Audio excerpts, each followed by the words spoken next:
Good morning, students. Today we will be doing the first theorem of the syllabi of Unit 1. Before doing that, I will be telling you the answers of the questions which I have given you as a homework in my previous lecture. The answers for that questions are this. This. If you find any difficulty in solving this question, then please let me know. Okay, now we will be starting the first theorem of our section. That is, the statement is, if R be the radius of convergence of the power series this defined by this. Now see, here जो हमारे पास circle का centre है it is given as A, but मैंने first lecture में आपको बताया था for the sake of convenience हम इस पावर सीरीज़ को अपनी सिंपलेस्ट फॉर्म में कन्वर्ट कर सकते हैं. That is summation of n varying from 0 to infinity a n z n. So our first step should be substituting or putting or letting a equal to 0. Then we are to prove that the terms of the series converges absolutely if mod of z minus a is less than r. The series is divergent for mod z minus of a greater than of r. ठीक है, ये हमने first lecture में circle of convergence वाले topic में summarise करके लिखा था. यहाँ पर हमारे पास पूरी डिटेलिंग में है. ठीक है, and the third part is if r varies from 0 to capital R, then the series converge uniformly on this circle. Also we are to prove the uniqueness कि only R के लिए ही ये properties satisfy होंगी. अब paper में ज़रूरी नहीं है कि आपके पास तीनों के तीनों पार्ट्स हैं. आपके पास एक पार्ट भी आ सकता है, दो पार्ट भी आ सकते हैं, तीनों के तीनों पार्ट्स भी आ सकते हैं. But according to the time you have to attempt it. Okay, first step is suppose a equals to 0. अगर a 0 हो जाता है तो फर्स्ट क्वेश्चन में क्या है, mod of z minus a less than of r, that is mod of z minus 0 less than of r, that is mod of z less than of r. जब हमने circle of convergence वाला topic करा था तो मैंने एक circle लिया था जिसका centre let it be 0 radius R. तो मैंने अंदर एक पॉइंट्स कंसिडर करे थे. लेट इट बी अंदर मैंने एक पॉइंट ले लिया z1, उसकी radius late it B r ले ली. ठीक है, अब ये जो r है ये छोटा होगा ना कैपिटल R से, r should be less than of r, वही हमने यहाँ पर लेट करा. Then by the definition there exist r such that mod of z less than of r less than of capital R. Now we are having this two parts. One part is this and one part is this. Right, small r is less than of capital R, it is this. अब r क्या है हमारे पास, we are given that capital R is radius of convergence. Radius of convergence का formula क्या होता है हमारे पास, 1 by r is equals to limit of n approaches to infinity supremum mod of a n 1 upon n. ना यहाँ पर supremum है. Supremum है तो मैंने कोई N naught natural number let कर लिया belongings to a natural number such that वो इसके लिए वैलिड हो गया. ना हमारे पास यहाँ पर ये था ना 1 by r is greater than of strictly greater than 1 by capital R. अब 1 by कैपिटल R की वैल्यू ये आ गई. ये इक्वेशन 1 में हम सब्स्टिट्यूट करेंगे. इक्वेशन 1 में सब्स्टिट्यूट करेंगे. इक्वेशन 1 में सब्स्टिट्यूट करने के बाद we will be getting 1 by r strictly greater than 1 by of capital R is equals to mod of this, that is 1 by r small r is greater than of this. अब raising to the power of n on both the sides. ठीक है, raising to the power n करा. अब मेरे पास series किस type की थी, summation of a n z की पावर n. मैंने क्या करा, multiplying on both the sides bye mod of z की power n.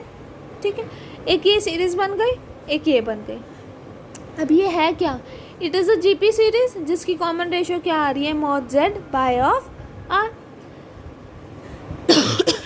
Mod Z by R. अब पीछे जो हमने करा था क्वेश्चन, दैट इज़ यहाँ पर हमें क्या मेंशन था कि mod of Z is less than of small R. That is mod of z अगर लेस है हमारे पास स्मॉल r से, that is mod of z is less than of small r, या नीचे जाएगा less than of 1, means this is a GP series with common ratio mod z upon r which is less than 1. अगर ये less than 1 है तो हमें पता है इट इज़ कन्वर्जेंट. ये कन्वर्जेंट है तो यहाँ पर हमारे पास ये वाली कन्वर्जेंट आ गई. सीरीज़ कंसिडर करें तो बाय कंपैरिजन टेस्ट ये भी कन्वर्जेंट हो जाएगी. Is it right? तो ये वाली कन्वर्जेंट हो गई. अगर मॉड वाली सीरीज़ कन्वर्जेंट होती है तो जब हम मॉड हटाते हैं तो क्या आ जाता है? Absolutely convergent. Is it right? Now we have to prove that in our second question that the term of the series divergent if mod of z minus of a greater than r. Same we will proceed here. Suppose a equal to 0, a को 0 लिया. a को 0 लेने के बाद what will be having mod z is greater than of capital R. फिर इसमें से एक स्मॉल r एग्जिस्ट करवाएंगे सच that mod of z is greater than of small r which is greater than of capital R. दो में split हो गए, एक ये और एक ये. यहाँ से क्या पता चला? Mod of z is greater than of r, that is mod of z by r is strictly greater than 1. यहाँ से r is greater than of capital R taking reciprocal on both the sides. Same as जैसे हमने first part में करा, radius of convergence की definition apply करी, 1/r आया, raising to the power of n, raising to the power of n, raising to the power of n. फिर multiplying on both the sides by mod of z की power n. ये एक series बन गई, ये एक series बन गई. ये क्या है? It is a GP series with common ratio greater than 1. अगर ये ग्रेटर देन 1 है तो ये क्या हो गई? डाइवर्जेंट. अगर ये डाइवर्जेंट तो ये भी क्या हो जाएगी? डाइवर्जेंट. तो ये भी हमारे पास क्या आ गया ना next step. By comparison test mod of summation of n varying from 0 to infinity mod of a and zn is divergent. अगर वो डाइवर्जेंट है तो series terms of the series are unbounded. Terms of the series are unbounded. Now in our third question part what we are having is that if small r की value lie करती है between 0 and capital R, then the series converges uniformly on z such that mod of z is less than equals to of small r. Now we have mentioned here that small r की value 0 और capital R के बीच में है. अब मेरे पास क्या आया? I am having this as कि r की वैल्यू 0 और r के बीच में है तो दो पार्ट्स में ये स्प्लिट हुआ. अब दो आर्ट्स के बीच में हमने एक रो कंसिडर कर ली, फिर ये दो पार्ट्स में स्प्लिट हुआ, एक ये वाला पार्ट और एक ये वाला part. Now rho is less than of r taking reciprocal on both the sides. Again by the definition 1/r की वैल्यू क्या आ जाएगी? mod of an की power 1/n. That is 1/rho is greater than mod of an की power 1/n. फिर again the step raising to the power of n. फिर multiplying on both the sides by mod of z की power n. Is it right? अब मुझे circle कैसा दे रखा था? z mod of z less than of r. ठीक है, mod of z less than of r. यहाँ पर z की पावर क्या है? n. तो raising to the power of n. अब खाली raising to the power of n से तो नहीं चलेगा ना. इसके नीचे क्या है हमारे पास? रो की पावर n. तो dividing on both the sides by rho की power n. Is it right? अब ये जो रो की पावर n है ये किससे बड़ी है? इससे. ठीक है, तो फिफ्थ और सिक्स्थ को कंबाइन करेंगे. कंबाइन कैसे करेंगे कि ये बड़ी है इससे और ये छोटी है इससे, that is this is greater than of this. Combine करा, बट हमें यहाँ मेंशन किया है कि r is less than of rho. r is less than of rho, that is r upon rho is less than 1. मतलब this is a GP series with common ratio less than 1. ये common ratio less than 1 है, मतलब it is convergent. अगर ये convergent तो इसकी mode वाली series भी क्या हो जाएगी? कन्वर्जेंट. ये कन्वर्जेंट तो मोड जब हटेगा तो वो क्या हो जाएगा? Absolutely convergent. अब हमने यहाँ पर इसको यहाँ पर ऐसे मल्टीप्लाई करके इक्वेशन 5 और 6 को क्यों कंबाइन करा? क्योंकि हमें ये वाला पार्ट यूज़ करना था ताकि मेरे पास एक ऐसी GP सीरीज़ बन सके जिसमें ये दो टर्म्स है, सो दैट हम निकाल सकें कि उसकी जो कॉमन रेशियो है वो लेस देन 1 है या ग्रेटर देन 1 है, ताकि हमारे पास ईजी हो जाए कि to find out whether it is convergent और डाइवर्जेंट, और हम आराम से कंपैरिजन टेस्ट अप्लाई कर सकें। सी यहाँ पर यही लिखा है, R upon rho की power n is a GP series with common ratio less than 1। Common ratio less than 1 means that is this is convergent, तो बाय कंपैरिजन टेस्ट ये क्या हो जाएगा, convergent. Then by Weierstrass M test, the series this is absolutely convergent. As Weierstrass M test says that कि अगर मेरे पास कोई भी series, the series this is said to be uniformly convergent, अगर इसकी हर एक टर्म किसी ना किसी या हर एक टर्म एक तरह से बाउंडेड है या एक नंबर लेस देन ऑफ किसी नंबर mn से छोटी आ रही है और mn क्या है, कन्वर्जेंट है, तो सीरीज भी क्या हो जाती है, uniformly convergent. Now the last step is to prove that the result, this all three parts are true for only value of capital of R. That is we are to prove uniqueness. Let us suppose that जब भी हमें uniqueness prove करनी होती है we used, हम normally क्या करते हैं कि एक और R ले लेंगे या that is R dash, radius of convergence ले लेंगे, R तो पहले ही लिया हुआ था, R डैश ले लेंगे कि उसके लिए भी ये कंडीशन ट्रू है। फिर अल्टीमेटली हम दिखा देंगे कि R और R डैश जो हमने कंसिडर करा और R जो पहले था वो दोनों क्या हैं, इक्वल।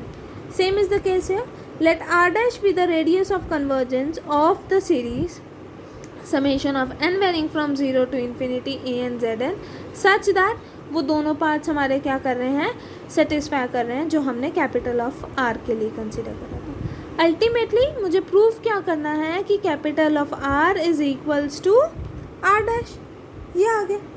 अगर मुझे ऐसा प्रूफ करना है तो मैंने मान लिया अगर मैं प्रूफ कर दूँ R is less than of R dash and R is greater than of R dash और इक्वल, अगर ये दोनों ही केस नहीं होंगे, दोनों में ही कॉन्ट्राडिक्शन आ जाएगी, then we can write here that कि R हमारे पास अल्टीमेटली किसके इक्वल हो गया, R के, क्योंकि इक्वालिटी वाला केस हमने यहाँ पर लिया नहीं है। इफ़ पॉसिबल मैंने मान लिया कि R is less than of R dash, दो रेडियस ऑफ कन्वर्जेंस है, मीन्स दो सर्कल ऑफ कन्वर्जेंस की रेडियस है, मैंने कोई पॉइंट इन दोनों के बीच में ले लिया, दैट इज़ एक सर्कल ये लिया, एक सर्कल ये लिया, लेट एक की रेडियस R है, एक की रेडियस मैंने R डैश बड़ा लिया तो एक की रेडियस R डैश है और Z एक पॉइंट ले लिया इसके बीच में। अगर Z के लिए वैलिड है तो मॉड Z के लिए भी वैलिड होगा, is it right, mod Z के लिए वैलिड होगा। तो next we are having that, अब हमारे पास लास्ट स्टेप में जो भी था दैट इज़ क्या था हमारे पास लास्ट स्टेप में, that R is less then mod Z and which is less then R of dash, that is R dash is greater than of Z, यही था ना हमारे पास। देखो यहाँ से दो पार्ट्स में स्प्लिट हुआ ना, R dash is greater than of mod of Z, R dash is greater than of mod of Z, तो वही चीज़ यहाँ पर हमने अप्लाई करी कि R dash is greater than of mod Z। इन दोनों के बीच में हमने स्मॉल r एग्जिस्ट करवाया जैसे हमने फर्स्ट पार्ट में करा था, एक ये पार्ट हो गया, एक ये पार्ट हो गया, दैट इज़ यहाँ से क्या पता चला, R is greater than of mod of Z, that is mod of Z by R is, अगर मैं इसको इधर लेके जाऊँ that is less than of 1। फिर यहाँ पर ये आया, अब पहले क्या हो रहा था, हम R को कंसिडर कर रहे थे रेडियस ऑफ कन्वर्जेंस, पर यूनिकनेस में हमने बोला है कि R dash is also the radius of convergence. अगर R dash radius of convergence है तो उस पर भी हम डेफिनेशन अप्लाई कर सकते हैं, तो 1 by R dash, capital R dash की वैल्यू ये आ जाएगी, ये वैल्यू हमने इसमें सब्सिट्यूट करी। तो अब क्या करेंगे, same as it is, raising to the power of n, raising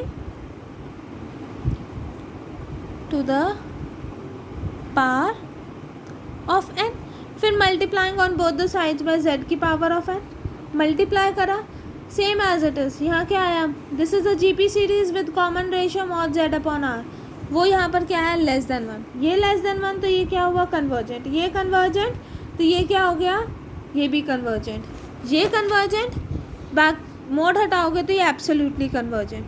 absolutely convergent कब है, जब mod of r dash is strictly greater than of mod of z। अब हमारे पास ये केस कब आया था, जब मैंने मॉड z लिया था between r dash and r। अब ये मैंने फर्स्ट पार्ट इसके अकॉर्डिंग करा, अब सेकेंड पार्ट में इसके अकॉर्डिंग करूँगी। क्योंकि दोनों एक से ही लिए गए हैं तो दोनों की रिजल्ट सेम आने चाहिए। अगर इसमें कन्वर्जेंट आ रहा है तो इसमें भी कन्वर्जेंट आ रहा है। Let us see what happens. Mod of z greater than of capital R, इसमें भी स्मॉल r एग्जिस्ट करवाएंगे। फिर सेम एज इट इज़, एक ये पार्ट हो गया, एक ये पार्ट हो गया। अब mod of z greater than of small r, that is mod of z upon r is greater than 1, that is यहाँ से हमारा एक काम हो गया, that is r is greater than of capital R, that is taking reciprocal on both the sides. फिर r is the, since r is the radius of convergence, तो उसकी वैल्यू अप्लाई करें, वैल्यू लिखी, that is we get 1/r is less than of mod of an की power 1/n। फिर raising to the power of n, multiplying on both the sides by mod of z की power n। तो एक ये series बन गई, एक ये सीरीज़ बन गई। Is it right?